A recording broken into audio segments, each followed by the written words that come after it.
4টা বছর পাথর উত্তোলন কিন্তু আমরা বন্ধ রাখতে পেরেছিলাম, আর এখন আমি উপদেষ্টা, এখন এই পাথর উত্তোলন বন্ধ রাখতে পারলাম না। আপনি এখন বাংলাদেশের আর কোন সুপার শপে প্লাস্টিক শপিং ব্যাগ পান এটা বলতে পারবেন না। আর যাই করি যেটাই আমরা কোনোভাবে আমাদের এই পাথরকে আমরা দায়ী হতে দিব না। একমত সবাই?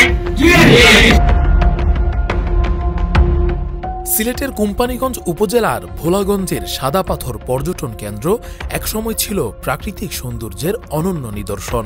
ধলাই নদীর উৎসমুখে ভারতের মেঘালয় পাহাড় থেকে নেমে আসা সাদা ধূসর পাথর আর স্বচ্ছ জল মিলিয়ে গড়ে তুলেছিল অপূর্ব দৃশ্যপট।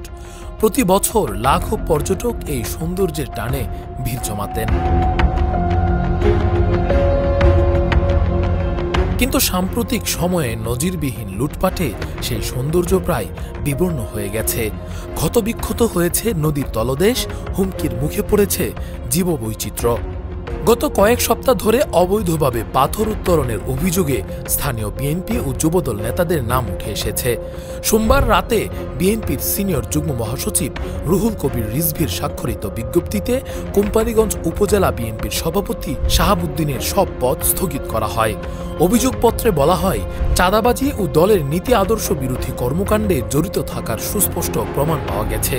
তবে অবৈধ পাথর উত্তোলনের বিষয়টি বিজ্ঞপ্তিতে সরাসরি উল্লেখ করা হয়নি। তার স্থলে উপজেলা বিএনপির সহসভাপতি হাজী আব্দুল মান্নানকে ভারপ্রাপ্ত সভাপতি হিসেবে দায়িত্ব দেওয়া হয়েছে।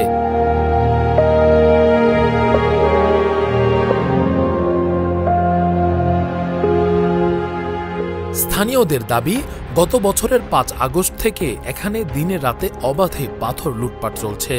প্রতি রাতে অন্তত শতাধিক ট্রাক পাথর কোম্পানীগঞ্জ থেকে বের হতে দেখেছেন তারা। অভিযোগ অনুযায়ী এই লুটপাটের নেতৃত্বে রয়েছেন এলাকার প্রভাবশালী এক রাজনৈতিক নেতা, যিনি স্থানীয় প্রশাসন ও রাজনৈতিক মহলে প্রভাব বিস্তার করে দীর্ঘদিন ধরে এই ব্যবসা চালাচ্ছেন।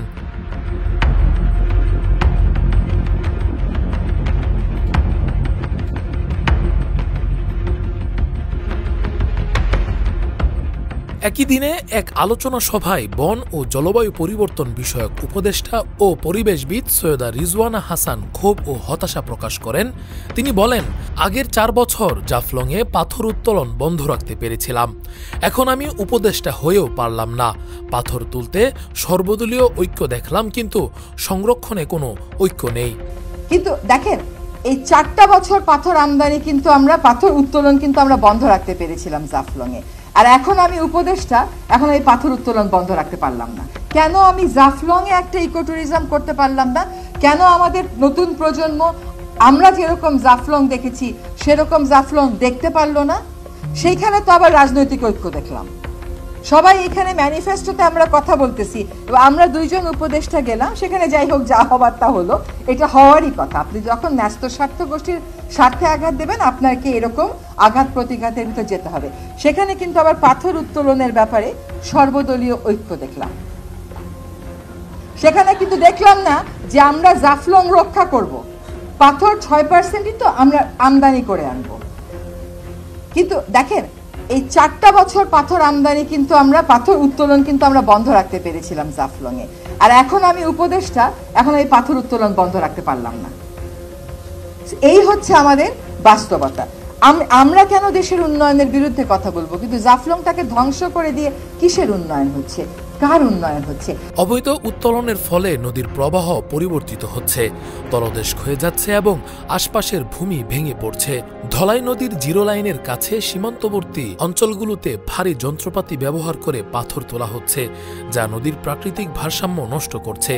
পরিবেশবিদরা সতর্ক করেছেন, এভাবে চলতে থাকলে সাদা পাথর শুধু পর্যটন মানচিত্র থেকে হারিয়ে যাবে না, বরং সিলেটের স্থানীয় পরিবেশ ও জীববৈচিত্র্য মারাত্মকভাবে ক্ষতিগ্রস্ত হবে।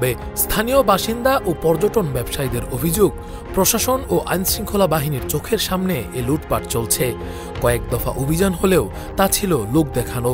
অভিযান শেষে আবার আগের মতোই রাতের অন্ধকারে ট্রাক ভর্তি পাথর চলে যাচ্ছে। রাজনৈতিক প্রভাবশালীদের বিরুদ্ধে ব্যবস্থা নিতে প্রশাসনের অনীহা এবং সর্বদলীয় ছত্রছায়ায় এই অবৈধ ব্যবসা বছরের পর বছর ধরে চলেছে বলে অভিযোগ উঠেছে। সরকারি হিসেবে অবৈধভাবে উত্তোলিত পাথর থেকে স্বল্পমেয়াদে কিছু রাজস্ব আদায় হলেও দীর্ঘমেয়াদে পর্যটন শিল্পের ক্ষতি অপূরণীয়। সাদা পাথর এলাকায় ইকো ট্যুরিজম চালু হলে স্থানীয়রা স্থায়ী ও নিরাপদ কর্মসংস্থান পেতেন। একজন জেলা প্রশাসক পূর্বে মন্তব্য করেছিলেন, ইকো ট্যুরিজম থেকে আয় পাথর ব্যবসার চেয়ে বেশি হতে পারে, কিন্তু বাস্তবে সেই পরিকল্পনা বাস্তবায়িত হয়নি। বিশেষজ্ঞদের মতে যদি এখনই অবৈধ উত্তোলন বন্ধ না করা হয় তাহলে আগামী কয়েক বছরের মধ্যে সাদা পাথরের ভূদৃশ্য সম্পূর্ণ বদলে যাবে। নদীর পানির স্বচ্ছতা হারাবে, জীববৈচিত্র্য ধ্বংস হবে এবং পর্যটকের সংখ্যা নাটকীয়ভাবে কমে যাবে। তারা সুপারিশ করেছেন তাৎক্ষণিক অভিযান ও অবৈধ উত্তোলনকারীদের বিরুদ্ধে কড়া শাস্তির ব্যবস্থা করতে হবে, রাজনৈতিক প্রভাবমুক্ত প্রশাসনিক ব্যবস্থা যাতে আইন প্রয়োগে কোনো পক্ষপাত না থাকে, ইকো ট্যুরিজম উন্নয়ন পরিকল্পনা বাস্তবায়ন যাতে পর্যটন আয় ও পরিবেশ সংরক্ষণ সমান্তরালে এগোতে পারে, স্থানীয়দের বিকল্প কর্মসংস্থান সৃষ্টি যাতে তারা অবৈধ উত্তোলনে জড়িত না হয়। সাদা পাথরের বর্তমান পরিস্থিতি কেবল পরিবেশ ধ্বংসের উদাহরণ নয়, বরং রাজনৈতিক ছত্রছায়া ও প্রশাসনিক ব্যর্থতার নগ্ন চিত্র। রাকিবুল ইসলাম রইস, ফেস দ্য পিপল।